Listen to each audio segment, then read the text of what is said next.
Greetings, ladies and gentlemen, and welcome to this narration of the web novel Burning Stars, Falling Skies, taken from both HFY and Royal Road. The link to the original will be down below, and as always, I hope that you enjoy. And if you do, please subscribe, like, and comment so that the great algorithm in all its wisdom decides to help grow this channel. Chapter 15. Drums of War. What do you mean they think it's a ruse? Buckeye thundered, her throat pouches flexing as her tail twitched ominously. Hundreds of our betters are cooling in deep space, their memories unclaimed, and these ancestorless freaks have the nerve to claim that the entire incident was manufactured as some sort of war propaganda. Calm down, sister. Darla still lay on her couch, avoiding eye contact with the hot-headed Buckeye. The Marxists are malcontents and radicals. They don't remember the fall of humanity the way we do, so they spin the entire thing into some great hoax. She paused, looking furtively at Threedak reclining on her couch overlooking the meeting. Some even go so far as to call Mother an imperialist for the way that she and Katash went about subduing and surrounding tribes and forcing them to join lament. Of course I'm an imperialist, Threedak snorted, instantly regretting the action of the influx of air caused her lungs to burn with the need to cough. Quickly, she drank from a pot of soothing herbal tea that had become her constant companion at these meetings. I'm the empress of an empire. I will not apologize for what I have done to drag this race kicking and screaming out of the Stone Age. For, as much as the Marxists complain, without me, they would have been eaten by their sisters long ago. Now, Threedak fixed a reproachful gaze on Buckeye. The one thing I do promise all my subjects is equal chance. If our empire is to stay strong, it needs to remain a meritocracy. I want my citizens to be judged based on their capability rather than the identity of their mother. Some may start off in a worse position than others because their mothers couldn't provide them with clear and valuable memories, and for those individuals there is no shame. We have schools and colleges to get them up to speed. I will not suffer anyone, even my daughters, to malign them as ancestorless or freaks. I know, Buckeye flopped down on her couch, frowning. Some of my better apprentices aren't from our line. The Marxists, are they just, She trailed off. The tail twitched spasmodically. It's not like Threedak didn't know exactly what Buckeye was thinking. In the days after the invader attack, DrakeBear society came together. Those that had strayed towards the soft lines of bankers and merchants refound their sense of unity. Ship construction and recruitment doubled almost overnight. Then the Marxists issued a broadcast claiming the entire thing was a hoax or a false flag. Almost everyone was offended. The families of the dead even had representative hand-deliver a petition to Threedak, demanding that the government find and punish those who spread such a heinous lie. Still, the Marxist lies didn't go completely unheeded. The dark and conspiratorial segments of DrakeBear society were already referring to the Battle of Gabriel as the Great Lie. We all know your ire is full, Threedak replied, sighing. The Marxists may try and push the myths of our society isn't egalitarian, but I don't want your anger to help them. All DrakeBear matter, even if some are born able to work and help the greater good as a higher level. I don't want anyone using slurs or maligning other DrakeBear for not having me in their family tree. Now, I think we've sat about lazily sunning ourselves on this point for long enough. Unracked, Threedak woke her daughter from whatever daydream consumed her. Please update us on the status of the memorial for the Battle of Gabriel. Penract cleared her throat, shaking her head slightly, and her eyes refocusing on the well-appointed room and cameras surrounding them.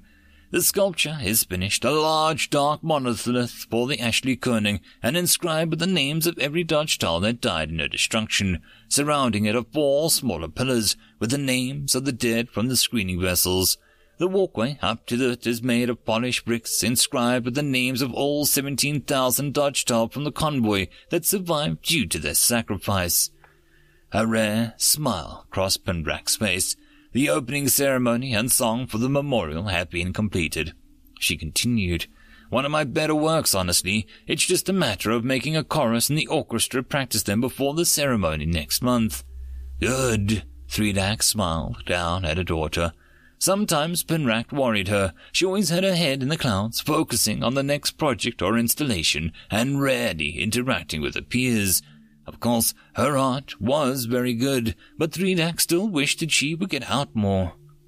Marshal Katash, Threedak's mouth quirked as she turned away from Penract. Katash tried to hide behind her stoic demeanor, but Threedak could tell how proud she was of the title. Please update us on the state of the military since the attack. McGee has made good use of time the invaders have given us. Katash stood from the couch, graspers crossed formally in front of her torso. With the round-the-clock work and sacrifice of our laborers, the Navy has commissioned a new torchship, 12 new screeners, and 300 drones. The new torchship has been commissioned, the Gabriel, and it is in the middle of its shakedown cruise now. In a couple of weeks, it should be ready for combat. Speaking of combat, Threedak interrupted her daughter. How far along has combat planning against the invaders come? Well, obviously, we have a private briefing after the public one, Katash replied, looking meaningfully at one of the cameras. That said, things are going well. The solar collection panels on the belt have been programmed so that they can use them as a sort of impromptu laser if the invaders try and approach Dodge. Additionally, there are about 28 screening vessels and 400 drones that don't have berths in the home fleet. They are currently slotted for system patrol, and as replacements for anticipated losses, but they could likely fight off a fairly decent-sized attacking force if pressed into service. Our scouts have shown minimal movement on the part of the invaders. She reached forward with a grasper and pressed a button on the table located equidistant from all Threedak's daughters. We spotted a total of 5 torchships located in and around Michael's moon, including the 3 that attacked the Ashley Koenig. There appears to be a station and orbital elevator over one of the smaller moons that may spend most of their time docked at. The scouts have spotted some sort of city or encampment on the thermals, but other than that, we don't have a whole lot of information. As far as our offensive itself, Katash briefly flashed a toothy grin. Dodge's defenses are already in place. Once Gabriel gets the green light, we'll be ready to begin. The plan is to send the Empress Threedak with 6 torchships in support. Given the number that we've seen, that should be enough for a comfortable victory. Of course, Katash shrugged ruefully. We can't know for sure. The invader ships are slightly better than ours, and we don't know if they have any more tricks like the Kasaba howitzer until they pull them out. You may launch when the fleet is ready, Threedak replied, nodding to her daughters while trying to keep a regal expression on her face internally. She was ready for the offensive to take place as soon as possible. The invaders were both barbaric and dangerous. Even if she didn't want revenge for Lakshya, she just wouldn't be comfortable sharing a system with the outposts. Mother, Katash faltered at the second before regaining her usual confidence. I would like to be in command of the Empress Threedak. Too much can go wrong with commanding remotely. The time delay prevents me from commanding effectively. Absolutely not, Threedak bellowed, her neck pouches expanding as she stormed to her feet. Other daughters began whispering excitedly. You are too important to the Empire to risk an expedition. I need you to keep our military and intelligence running smoothly. I think I've already heard this debate, McGee cut in chuckling. During the unification of Lament, I recall making the same arguments to you. As I recall, you resisted even waiting until we could craft new metal armor for you.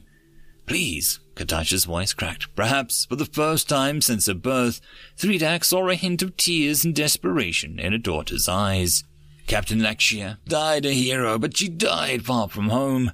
I was helpless to stop it happening to her, but I will not stand by as this happens to yet more of my sisters and daughters. The Empress Threedak is the largest ship produced by the Empire. I'll be safe as there as possible, but I need to do this. Mother, Darla spoke, her voice quiet and hesitant. I believe that this is the first time Katash has asked for something in this fashion. In the past, she has advised you or given suggestions, but it sounds to me like she needs this. Thus, a weak smile flashed across her muzzle. If we are going to prove the Marxist wrongs, what better way to show them all that DarkStar are committed to the war effort? You did it by leading from the front during the unification of Lament, and now Katosh wants to follow in your footsteps." Darlis collapsed back onto her couch, almost quivering from an emotional effort of opposing her mother. Threedak opened her mouth to reply, only to pause. Her daughter spoke the truth. It would be helpful to the Empire if Katosh led the fleet, and as far as she could tell, her daughter needed this. Katosh had always been a doer. While Bukai and Threedak might butt heads and debate the issue for days, Katosh would usually just take charge and accomplish her priorities.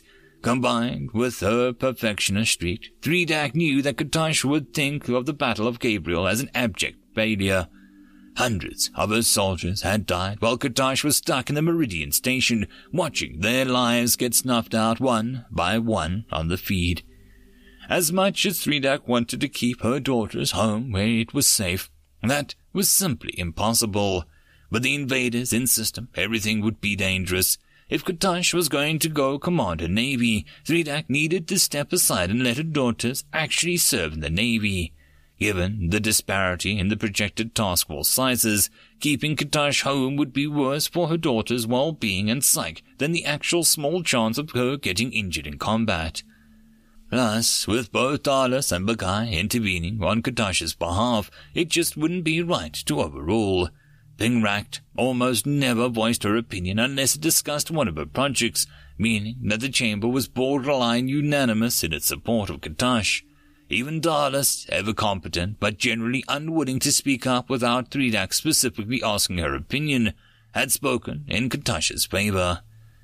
"Fine," Threedak replied, breaking the long silence while nodding forward to Katosh. "You are the Marshal of the Empire's armed forces. If you think that our navy would be better served by you commanding the front, that should ultimately be your choice to make. I am ordering you to take all steps necessary to minimize the risk to your own life, but beyond that, I only ask for you to exercise your discretion." "Thank you, Mother," Katosh spoke slowly, not making eye contact with Threedak in an attempt to hide her uncharacteristic flash of emotions.